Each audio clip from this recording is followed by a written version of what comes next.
ne kotun shari'ar musulunci ta ɗaya da ke magajin gari a Kaduna ta fara sauraron karar da wani mai suna Malam Bala Usman ya shigar a gabanta yana tuhumar shahararriyar 'yar wasan Hausan nan Hadiza Gabon bisa ga zargin yaudararsa kan alkawarin aure da ta yi masa. Malam Bala ya yi ikirarin ya kashe mata kuɗin da suka kai naira 396 a yayin zaman kotun na yau. Mai shari'a Malam Rilwanu Abba Kyaudai ya saurari ɓangarorin biyu kuma inda a ƙarshe ɗage sauraron shari'ar har zuwa ranar 28 ga wannan wata. Mun ji ta bakin lauyan wanda ke ƙarar ‘yan Murtala kuma ya yi mana ƙarin haske dangane da wannan ƙara da suka shigar a gaban wannan kotu.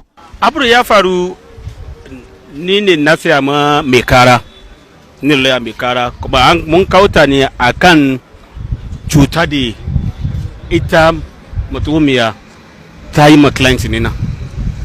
Kamar wani irin cuta? Akan akwai promise alkawari akan magana sata aure shi, kuma shi kuma ya fara bada kudi akan haka, kuma daga baya abu an zama kuma karya ne. Har kudi nawa ta bashi? 396.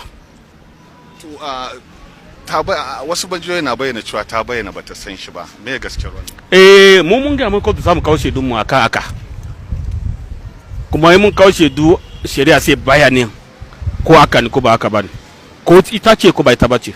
Shi ma lauyan Hadiza Gabon Mubarak Sani Tahir ya bayyana mana nasu bangaren dangane da wadda yake karewar a gaban ita wannan kotu. Yau an sa ni dan a ambaci karan jawabu karan su kuma sun jawabu tsara wanda abu ne da ya jima da magan social media yana kara ta mashi alƙawarin za ta tsare shi ya kuma ya kashe mata kuɗi kusan 196 ana shi da'awar wanda mu ba za mu ce ya komai akan da'awarsa ba. Me yasa ba za mu ce kan da'awar komai akan da'awarsa ba? Saboda tun farko ma ba alaka tsakanin su, bai san shi ba bai san ta ba. Haɗuwa suka yi a ga yadda ya faɗa a Facebook. So yanzu ba za mu san meye ne madogararsa ba, dole sai ya zo gaban kotu sannan za mu san me ya kawo gaban kotu me kuma zai gabatar a gaban kotu. Shin akwai alaka ma an san juna? Duk wannan ba za mu yi sani ba sai ya kawo gaban kotu mun mishi tambayoyi sannan mu bar kotu ta duba ta gani shin me ya dace.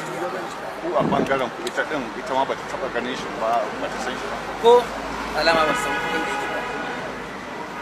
Sai ma dai da ta zo aka ce mata ai ana karan ki. Ba san shi ba ta da alaka da shi. Ba ta taba ganin shi ba. Kuma abu ne da mun sani duk wani wanda yake da wani ko mukami ko makamancin haka akan buɗe accounts da yawa da sunan shi.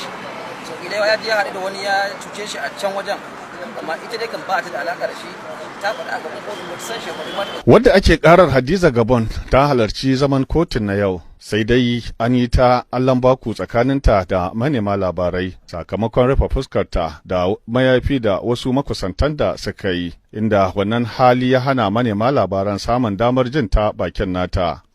Haruna Ibrahim Nasarawa daga Kaduna a Najeriya.